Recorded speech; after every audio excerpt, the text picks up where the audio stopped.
అందరికీ నమస్కారం. ఈరోజు ఈ వీడియోలో ఉపవాసం చేయడం వల్ల ప్రయోజనాలు మరియు మనసుకి ఉపవాసానికి మధ్య తేడా, కర్మ సిద్ధాంతం గురించి మరియు ఎవరు ఎలా చేయాలి ఉపవాసం అనేది, ఉపవాసంలో ఉండే రకాల గురించి, ఆధునిక జీవితంలో ఉపవాసానికి ఉన్న వాల్యూ ఏమిటి అనే వాటి గురించి ఈ వీడియోలో మీ అందరికీ తెలియజేస్తాను.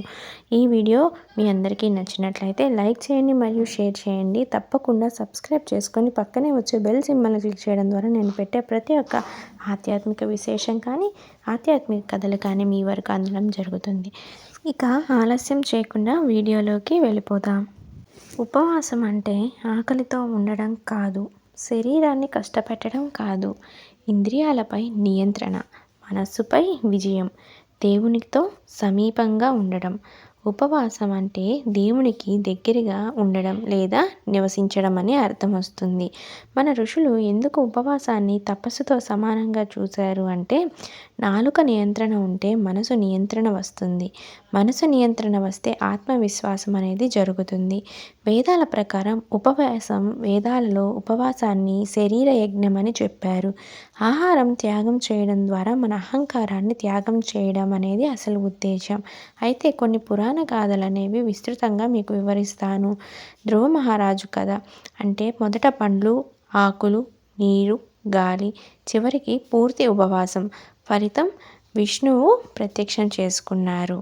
ప్రహ్లాదుడు ఆహారం కంటే నారాయణ నామమే అతని ఆహారం. ఉపవాసం అంటే నామస్మరణలో లీనమవ్వడం. ఏకాదశి మహిమ అంటే విష్ణు పురాణం ప్రకారం ఏకాదశి రోజు అన్నం తినడం పాపానికి కారణం. ఏకాదశి ఉపవాసం వల్ల 100 యజ్ఞ ఫలం అనేది లభిస్తుంది. పూర్వజన్మ కర్మశుద్ధి అనేది జరుగుతుంది. మన ఋషులు, డాక్టర్లు కూడా జీర్ణ వ్యవస్థ గురించి చెబుతారు. రోజు తింటే జీర్ణాగ్ని బలహీనమవుతుంది, ఉపవాసం చేస్తే అగ్ని అనేది బలపడుతుంది. ఆయుర్వేద దృష్టిలో ఉపవాసం వాత, పిత్త, కఫ సమతుల్యం, రోగాలకు మూలమైన ఆమదోషం నాశనం అన్నమాట.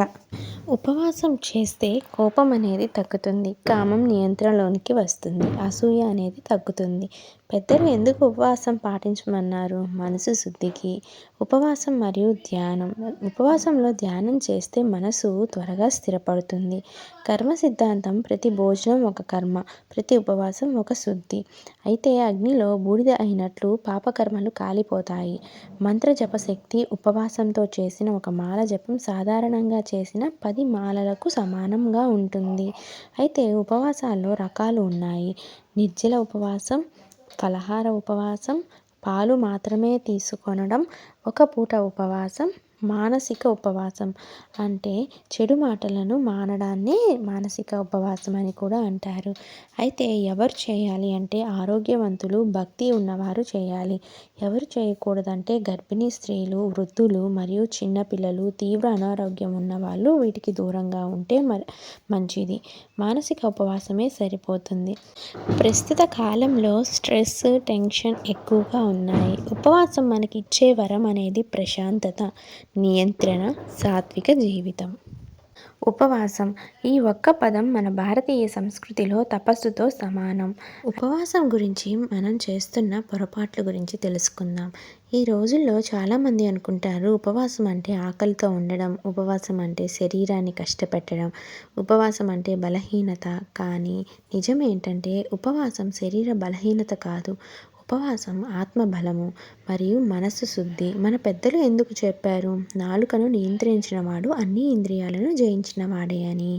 ఉపవాసం అనే పద అర్థం అనేది ఉప అంటే దగ్గర అని, వాసం అంటే నివసించడం అని, అంటే దేవుని సమీపంలో నివసించడం. భోజనం మానడం కేవలం ఒక సాధనం మాత్రమే. అసలు ఉపవాసం అంటే చెడు మాటలు మానడం, కోపం మానడం, అసూయను మానడం, అహంకారం తగ్గించడం అన్నమాట. ఉపవాసం ఎందుకు అవసరం? మన జీవితంలో ఎందుకు అశాంతి? ఎక్కువగా తినడం, ఎక్కువ ఆలోచించడం, ఎక్కువ కోరుకోవడం. ఉపవాసం ఈ ఎక్కువ అనే పదాన్ని తగ్గిస్తుంది. తక్కువ తింటే మనసు తేలికవుతుంది, మనసు తేలికైతే దేవుని స్మరణ సులభం అవుతుంది. ఇంతసేపు మనం ఉపవాసం అనే మహాసాధనను శరీరం, మనసు, ఆత్మ 3 స్థాయిల్లో వివరంగా తెలుసుకుందాం. ఇప్పుడు ఈ జ్ఞానాన్ని మనలో నిలుపుకునే సమయం వచ్చింది. ఆత్మ పరిశీలన చేసుకుందాం. ఇప్పుడు మీకు మీరే అడగండి, నేను ఎంతవరకు ఇంద్రియాలను నియంత్రిస్తున్నాను? నేను ఉపవాసాన్ని ఆచరణలో పెడుతున్నానా? నేను దేవుడికి దగ్గర అవుతున్నానా? ఈ ప్రశ్నలే ఈ వీడియోకి ఫలితం. చిన్న ఆచరణ సందేశం అన్నమాట. నేను మీతో పెద్ద వ్రతాలకు చెప్పడం లేదు. నెలకు ఒకరోజు, వారంలో అరరోజు కనీసం చెడు మాటలు మానడం, ఇవే సహజమైన నిజమైన ఉపవాసం. దేవుడు మీ ఆకలిని కాదు, మీ నిష్కల్మషమైన మనసును చూస్తాడు. ఉపవాసం అనేది దేవుడిని ఒప్పించటానికి కాదు, మనల్ని మనం మార్చుకోవడానికి. ఆ రోజు ఆహారం తగ్గితే అహంకారం తగ్గాలి. అదే నిజమైన ఉపవాసం. అంతేనండి ఈ వీడియో మీ అందరికీ నచ్చిందని ఆశిస్తున్నాను. అంతేకాదు, ఉపవాసం చేయడం వల్ల అద్భుతమైన ప్రయోజనాలను కూడా మీరు తెలుసుకున్నారని అనుకుంటున్నాను. ఈ వీడియో కనుక మీ అందరికీ నచ్చినట్లయితే లైక్ చేయండి, షేర్ చేయండి మరియు సబ్స్క్రైబ్ చేయడం మాత్రం అస్సలు మర్చిపోకండి. మన ఛానల్లో ఎన్నో డివోషనల్ వీడియోస్ అనేవి నేను పోస్ట్ చేయడం జరిగింది.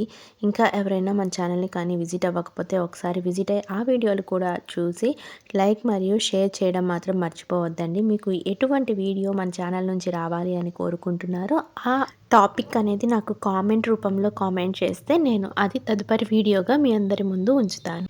తదుపరి మరొక మంచి ఆధ్యాత్మిక కథతో కానీ, ఆధ్యాత్మిక విషయంతో కానీ మీ అందరి ముందుకు వస్తాను. ధన్యవాదాలు.